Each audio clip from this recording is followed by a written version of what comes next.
In 1967, Procol Harum was still in the process of building their original lineup when they got the chance to record their first single, A Whiter Shade of Pale. 2 weeks later, they had a #1 hit in the UK, and shortly after, it was dominating the charts throughout Europe and the US. The song kicked off the Summer of Love in England with its melancholy, psychedelic sound and soulful performance. Turn the whiter shade of pale. Hello, it's Warren Hewitt here. I hope you're doing marvellously well. Welcome back to another episode of the series. If you haven't already, please subscribe. And if you hit the notification bell, you'll be notified when we have a new video. And if you're into production, you can go to producelikeapro.com and sign up for the email list and get a whole bunch of free goodies. Procol Harum emerged from an English beat group called the Paramounts, whose hit single, a cover of the Lieber and Stoller song Poison Ivy, had reached number 35 on the UK singles charts in 1964. In 1966, the Paramounts' pianist and vocalist Gary Brooker was introduced to lyricist Keith Reid by Island Records' Guy Stevens. Brooker recalled, "One afternoon, I was over at Guy's place, and Keith was there, and we were introduced to each other. Guy said to me, 'Keith writes words, lyrics. Why don't you put some music to them?' What made Guy think of that, I don't know, because I'd never written any music. Anyway, I went home with this envelope full of words from Keith. I think I read them, but I didn't do anything about them for a while. After several months, Brooker finally sat down at the piano with Reid's lyrics and immediately wrote 3 songs. Amazed at the ease with which he could write to Reid's words, Brooker reached out to the lyricist and the pair began writing songs together a couple of days a week. At first, the pair thought they would sell the songs to other artists and groups, but eventually settled on forming their own group. Reid explained, "We didn't try for very long. It just became obvious that the only thing to do was form a group." Bassist David Knight soon joined the pair, answering an ad Brooker and Reid had placed in the back of the Melody Maker. Other founding members included Ray Royer, Matthew Fisher, and Bobby Harrison. But while the band was still trying to put together this original lineup, their demo recording caught the attention of producer Denny Cordell, who brought them into the studio to create their iconic debut single, A Whiter Shade of Pale.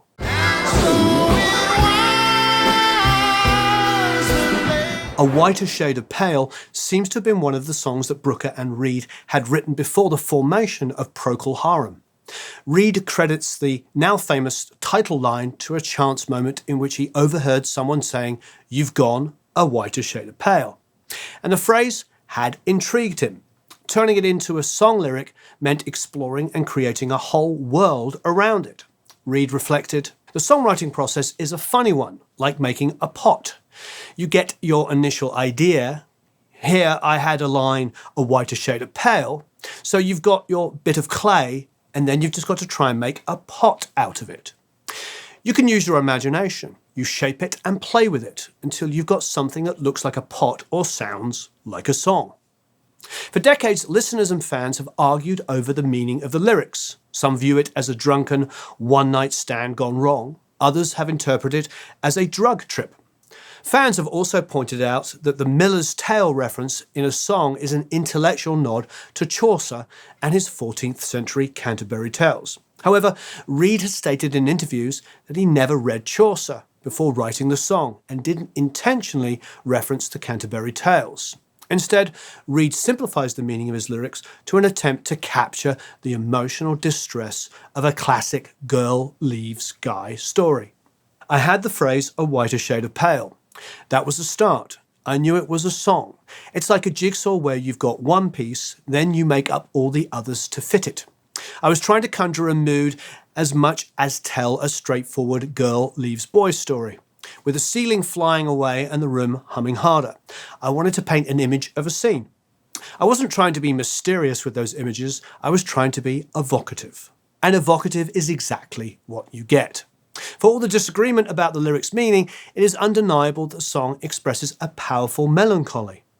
And perhaps the exact lyrics are less important than the emotional effect of the song's sound world. In fact, 2 of the original 4 verses got cut out for the final release. Even if you don't know what Brooker is singing about, there is a soulful longing in his performance, the way he holds out phrases vocally and pushes and pulls on certain notes. And so it was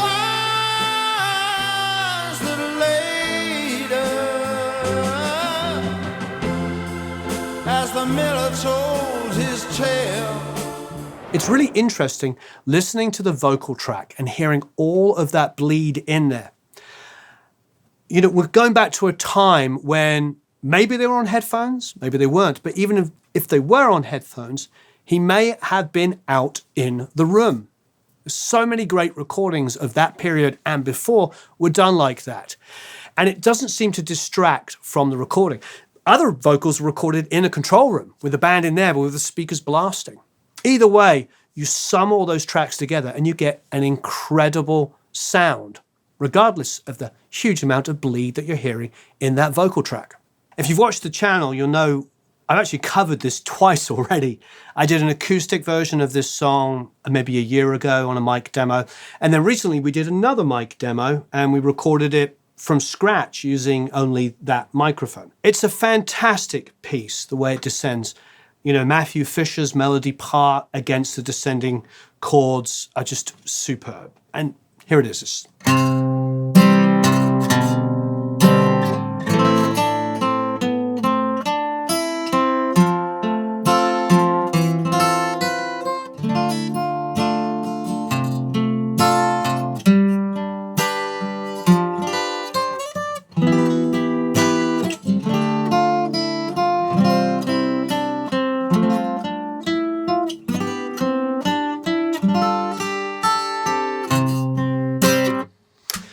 Just a beautiful part. What I love about it, as you heard earlier, Gary Brooker said he'd never written songs before. And what's clever about it, there isn't anything clever about it. It's not overthought at all. It never strays from C major. It's simple in many ways and yet melodically interesting because you've got a descending line from C major where you've just got the C and then the B and the bass, straight to the A minor. Then the F with the E in the bass, then D minor to go to the C in the bass. And then it goes to this high G with the F, and then an E minor, then the D minor, the C, the F, G, and then the G dominant. It's just a beautiful, simple song. I love the fact that it's got that classical feel, you know, and it is reminiscent of the boom, boom, boom, boom, boom, descending line and movement of air on a G string. But, you know, it's just that same movement, which you've heard in hundreds of other songs. But because it's got a classical kind of feel to it, it gives it a sense of class, doesn't it? When you first hear it, you think this is like a classy, timeless song. And that is exactly what it is. It comes on the radio. I mean, to this day, it's still a very, very heavily played song. It was a smash hit all over the world, #1 single in multiple countries. And I think there's a reason for it. It was at a period in '67 where it could speak to an older generation as well as a current generation. I mean, my father loved it, and my father was, you know, in his 20s at that period, but he only loved classical music and jazz. So it's an amazing kind of crossover. It's interesting, some of the biggest and best hits always do that. Think of Bohemian Rhapsody, how Bohemian Rhapsody has a very classical complexity to it. Harmonically, musically interesting, but still is rock enough to speak to a young audience. And again, absolutely massive smash hit single all over the world. So there's something to be said for combining a classical feel with a more current feel of the day. Another powerful element in creating this melancholy is the bass, which is full of descending melodic lines.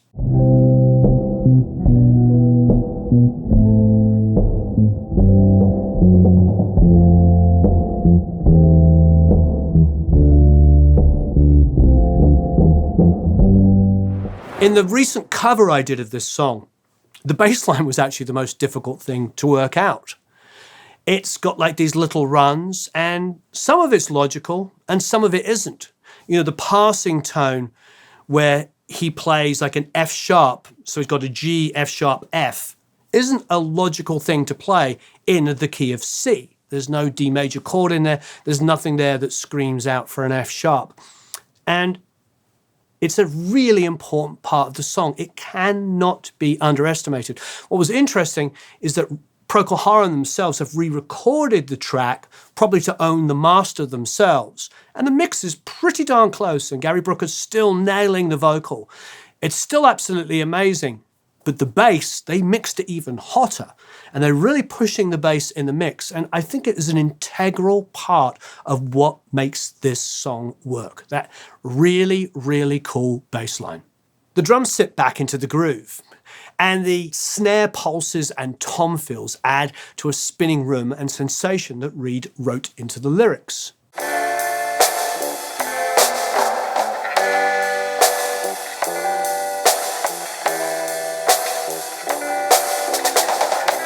But perhaps the most powerful element of this melancholy mood is carried by the keyboard part.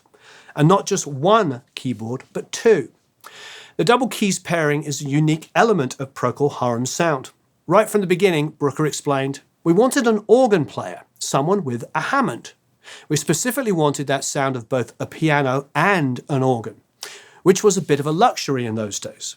They found organist Matthew Fisher while placing an ad looking for a Hammond organ player in the Melody Maker.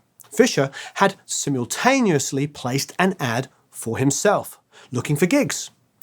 Reed recalled, Matthew advertised, we saw his advert. It was magic finding him. He was just a fantastic musician. It was unbelievable that we found him. Definitely a bit of magic that our paths crossed. In 2009, Fisher was also granted co-writing credits for his part in the song's creation. The doubled keyboard part fuses together the rhythmic pulse of the piano underneath the harmonic colour and melodic ornamentation of the Hammond organ.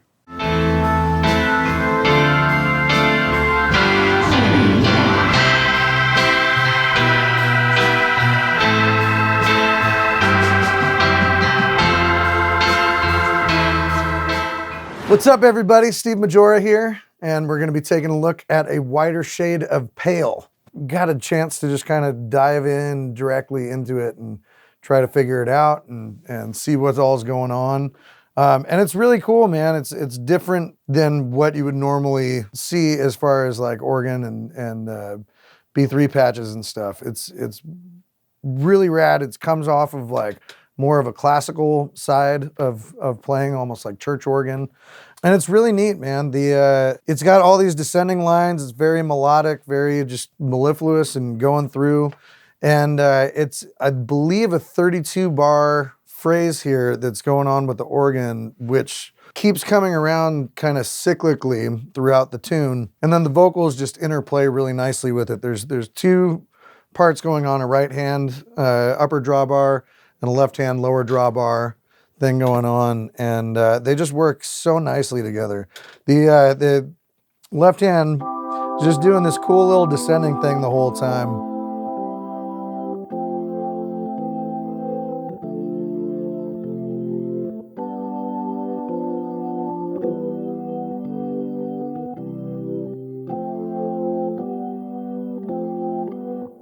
And then just starts back over again. Almost like a box air on a G string. It's just got this really nice round quality to it that it keeps going through the form, right back up to the top. And then you have the right hand that's coming in with a different tone, different set of drawbars here.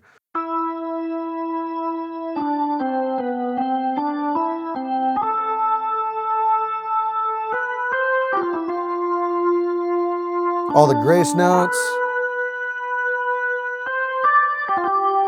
Little half trills.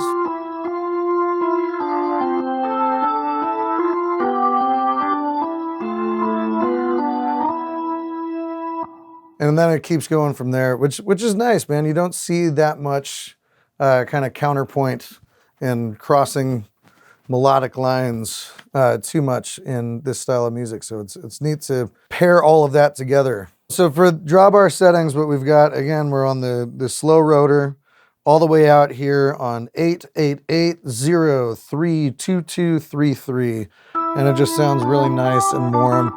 We do have the percussion on, and I'm not doing any of the vibrato or chorus, but there's I added a little chorus over here because I like it, and just a tiny bit of extra gain on the rotary cabinet emulator. And then a little bit of reverb as well. Nice blend of stage and room. And then for the left hand, which is the supporting, just descending chords, it's 0, 4, 4, 3, and then nil for the rest of them. So, and another thing I like about the organ is that it doesn't turn the Leslie rotor on until the big part. It really uses the dynamics to push things forward. You've got this build up to the chorus, and so you've got the whole verse on the slow setting, and then it'll get into big swipe, and then just huge on the chorus, and again just walking everything down.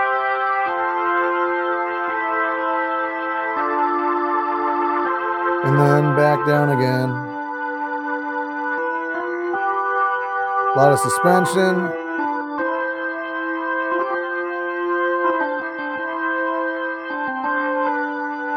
And then back to the melody. All on that slow rotor setting, which is very nice, very tasteful. The keyboard part has often been compared to Bach's Air on a G string, and there are certainly some resemblance between the two.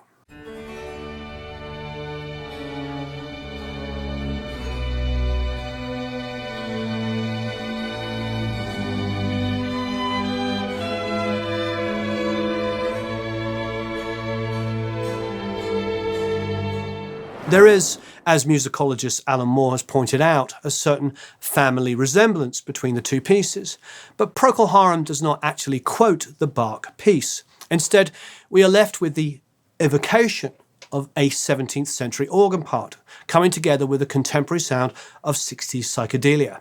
In the mid-60s, a new sound emerged in popular music, which incorporated Baroque timbres like the harpsichord or compositional gestures like contrapuntal melodies or Baroque ornaments.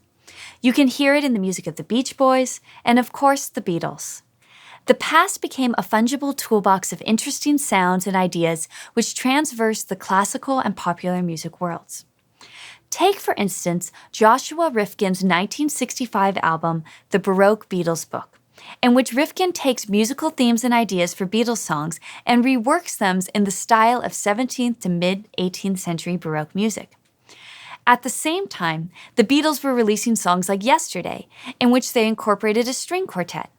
There is no one reason that 20th century musicians started showing an interest in the Baroque. For instance, musicologist Elizabeth Randall Upton has identified at least 5 recurring categories of meaning for the use of the harpsichord in 60s popular music: humor, novelty, representation of a specific 18th century past or the historical past in general, representation of the aristocracy or an elite upper class, and finally, personal nostalgia. Procol Harum's participation in this Baroque renaissance of the 60s is interesting because it appears to be quoting a specific Bach piece, even though it isn't actually the same musically. But with Bach being one of the most well-known composers of the Baroque period, and Air on G string being one of his most popular pieces in the public consciousness, it seems as though the band is trying to evoke a very specific past. For audiences, perhaps it does, in some way, operate in this way. It connects their music to the artistic lineage of Bach. It is music that is both emotionally evocative, but also intellectually engaging. Listeners love when they can recognize something of the past in a piece of music, and it is even more exciting when you can name the reference. This is also essentially what happens with the Miller's Tale reference in the lyrics. Reed has claimed that he did not intend to reference Chaucer. But of all of Chaucer's stories in the Canterbury Tales, this is the one perhaps most known to the general public. His audience would have heard it as a Chaucer reference, regardless of what Reed actually intended. Interestingly, though, the lyrics and the music seem to reference 2 very different time periods. The Canterbury Tales were written in the late 14th century, and Bach lived in the early 18th century. And while these periods are very different culturally, artistically, stylistically, to listeners, they share the common trait of being old. Procol Harum's Baroque reference is thus not really about being Baroque. Bach, like Chaucer, is really about being a gateway to the past, a way of accessing artistic meaning and connecting this progressive psychedelic sound to its larger place in history. A Whiter Shade of Pale was recorded at Olympic Studios in London with producer Denny Cordell, who even in just his early 20s had already produced hit singles like Georgie Fame's Yeah Yeah and the Moody Blues' Go Now. Mike Lease, who would later play in the band Freedom with some of the original Procol Harum musicians, described Cordell's process in the late 60s. Primarily, Cordell was always looking for a sound. He could create a great atmosphere in the studio, and though he never intervened with a musician's way of playing, he nevertheless managed to always end up getting things the way he wanted them. Cordell booked a 3-hour session to record the song, and it only took 2 takes with no overdubs. Perhaps this was due to the fact that the band members already knew the song well. They had recorded a demo version previously, which had got them the attention of Cordell in the first place. So when they entered Olympic Studios, there really was only one missing piece: a drummer. The demo had been recorded with a musician nicknamed Tubbs Drubs, but Cordell wasn't convinced by his playing. The band held auditions for a new drummer and only found Bobby Harrison a day before the recording was scheduled. Reed explained, Gary had worked with former Rockefeller drummer Bobby Harrison in the past, and we were trying him out. Denny Cordell had already booked Olympic Studios to record A Whiter Shade of Pale and some other songs. He had told us he was going to get Mitch Mitchell of the Jimi Hendrix Experience to record with us, and we were very excited about that. But on the day, he said he couldn't get either Mitch or Bobby, so he booked Georgie Fame and the Blue Flames drummer Bill Iden instead. Harrison was in the studio that day and a few days later would play on the re-recorded versions of the song that the band did at Advision Studios in New Bond Street. These sessions were discarded, but Harrison only found out later that his playing never made the released track. As far as I knew, they were going to release the version of A Whiter Shade of Pale with me playing. So when the record came out, I was actually convinced it was me playing on it.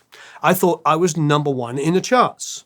Then, of course, I was told it was Bill Iden, and I felt, well, pretty strange. A Whiter Shade of Pale was released on May the 12th, 1967. 2 weeks later, it had reached #1 in the UK, remaining there for almost 6 weeks. It also hit #1 in several other countries, including Belgium, Canada, France, Germany, Ireland, Italy, the Netherlands, New Zealand, South Africa, and Spain. In the US, the song hit #5 on the Billboard Hot 100 chart and #22 on the Soul charts. Its legacy has been lasting, and its influence has been continually reaffirmed, with historians citing it as one of the key songs that kicked off the Summer of Love in the UK. And that really defined the psychedelic sound of the late 60s in England. In 1977, it was recognised as the best British pop single since 1952 at the inaugural Brit Awards in honour of Elizabeth II's Silver Jubilee. In 1998, it was inducted into the Grammy Hall of Fame, and in 2018, it was inducted into the Rock and Roll Hall of Fame's new singles category. So for me, this is a big, big song. My house, growing up, was full of classical music and jazz. And the artists like you've heard me talk about before, like Charlie Christian and Django Reinhardt and Aretha Franklin, all of those artists were the artists that were sort of in between all of the classical music that my father would play daily. They were like some of the jazz artists. And then there was an occasional pop artist that would come in. And one of those was Procol Harum. And A Whiter Shade of Pale, as I talked about earlier, with its sort of classical roots, was like an gateway drug, as it were, for my father, and definitely for me as a little kid, into rock and pop music. In just the same way, I often talk about Bohemian Rhapsody being so unbelievably influential on my life and the reason why I do music. A Whiter Shade of Pale had that same effect. And learning it on guitar is a big deal for me. And I have to thank my very, very good friend, Ollie Alcock, for showing me that when I was 16 years old. Thank you, Ollie. So I hope you enjoyed that. It's a beautiful piece of music. We did do a cover of it. As I said earlier, we did 2 covers of it. We did a full band cover of it a couple of weeks ago, and then we also did an acoustic version of it maybe a year ago. So it's probably something I might cover again. Maybe we'll do an EDM version of it. I don't know. All right, have a marvelous time recording and mixing. I hope you enjoyed this episode. Please leave any comments and questions below. I appreciate you all. Thank you ever so much for watching. So long, farewell, auf Wiedersehen, au revoir, adios, adio, tschüss, goodbye.